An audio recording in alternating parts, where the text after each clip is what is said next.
નમસ્કાર દર્શક મિત્રો, હું છું પરમાર અનિશા. તમે જોઈ રહ્યા છો લોક સામના ન્યૂઝ. તો જોઈએ આજના સમાચાર અમરેલીથી અમારા રિપોર્ટર સતીશ રાઠોડ સાથે. તારીખ 14/4/2026ના રોજ બાબા સાહેબ આંબેડકરની 136મી જન્મજયંતિ નિમિત્તે અમરેલી શહેરમાં ભવ્ય ઉજવણી કરવામાં આવી હતી. અમરેલીના બારપરા વિસ્તારમાં ગૌરવ યાત્રા યોજાઈ હતી, જેમાં મોટી સંખ્યામાં લોકો જોડાયા હતા. આ યાત્રાના સ્વાગતમાં ભાગરૂપ બારપરા ચોક ખાતે વિશેષ કાર્યક્રમ યોજાયો હતો. આ પ્રસંગે મુસ્લિમ બિરાદરો પણ ઉત્સાહભેર યાત્રામાં જોડાયા હતા અને ડોક્ટર બાબા સાહેબ આંબેડકરની પ્રતિમાને હાર પહેરાવી શ્રદ્ધાંજલિ અર્પણ કરી હતી.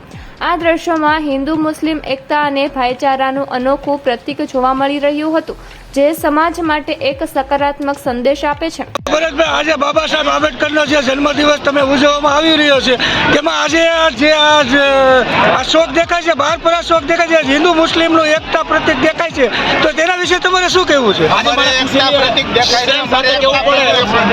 કે ડોક્ટર બાબા સાહેબ આંબેડકરની 135મી જન્મજયંતિ નિમિત્તે આજ રોજ બહારપરા મુકામેથી વિશાળ જનમેદનીમાં લેડીઝ અને પુરુષો મોટી સંખ્યામાં જોડાયા છે.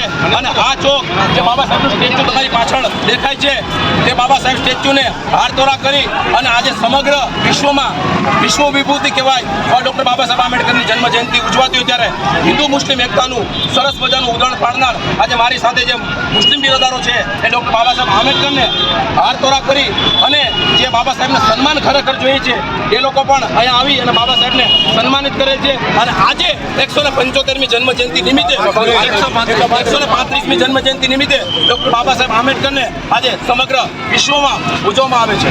તો ફરી મળીશું એક નવા સમાચાર સાથે. ત્યાં સુધી જોતા રહો લોક સામના ન્યૂઝ.